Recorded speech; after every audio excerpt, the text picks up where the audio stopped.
कर्म अपने कर्मा को ढूंढ लेता है। जिस तरह हजारों के भीड़ में अगर गाय खड़ी हुई हो तो उसमें अपने बछड़ा स्वयं अपनी माँ को ढूंढ लेता है, इसी तरह हमारे कर्म हैं। तो आज महात्मा बुद्ध की कहानी को सुनेंगे। महात्मा बुद्ध जी के पास एक लड़का आता है और कहता है कि बुद्ध जी आप तो बहुत ज्ञानी हैं, मेरे पिता स्वर्गवास को चले गए हैं, तो मैं चाहता हूँ कि वो स्वर्ग में ही विराजे और अच्छे अच्छे फल पकवान इत्यादि उनको भी मिले जैसे स्वर्गवासियों को मिलता है। इसके लिए मुझसे जो बने वो ऐसा युक्ति सुझा दीजिए जिससे मैं उसे कर लूँ। तब महात्मा बुद्ध जी कहते हैं कि ठीक है, तुम 2 मटके लेना, एक में पत्थर भर देना और एक में सरसों तेल भर देना। तब वो खुश हो जाता है कि हमें तो अब रास्ता मिल गया पापा को सुख देने के लिए।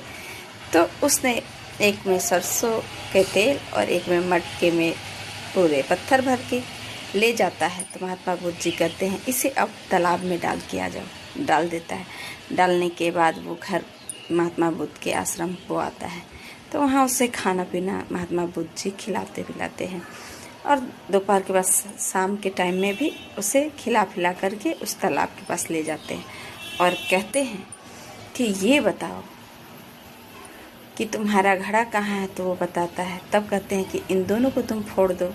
तो फोड़ देता है क्योंकि उसे खुशी लगता है कि उसके पिताजी जो है स्वर्ग में अच्छे से रहेंगे। तब तेल ऊपर तर जाती है, पत्थर नीचे गिर जाता है। तो पत्थर जब नीचे गिर जाता है तब कहते हैं कि ठीक है, तेल तो तुम्हारी तैर रही है, पत्थर को भी तैरा कर दिखाओ या किसी ऐसे व्यक्ति को लेकर के आओ जो पत्थर भी तैरा दे।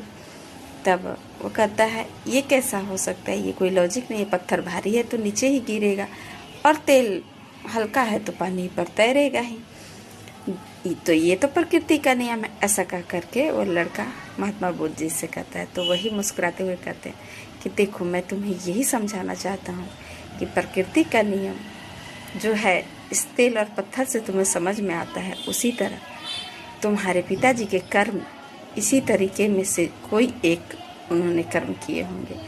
तो या तो वो तेल वाली कर्म किए होंगे तब तो तैरते तैरते वो आराम से चले जाएंगे, अगर पत्थर वाली कर्म किए होंगे तो पानी में डूब के ही रहेंगे। ना तुम बदल सकते हो ना हम। इंसान के हाथ में अपने कर्म होते हैं और कर्म को करने के लिए उन्हें पूरी स्वच्छता है और स्वेच्छा से वो अपने कर्म को कर सकते हैं।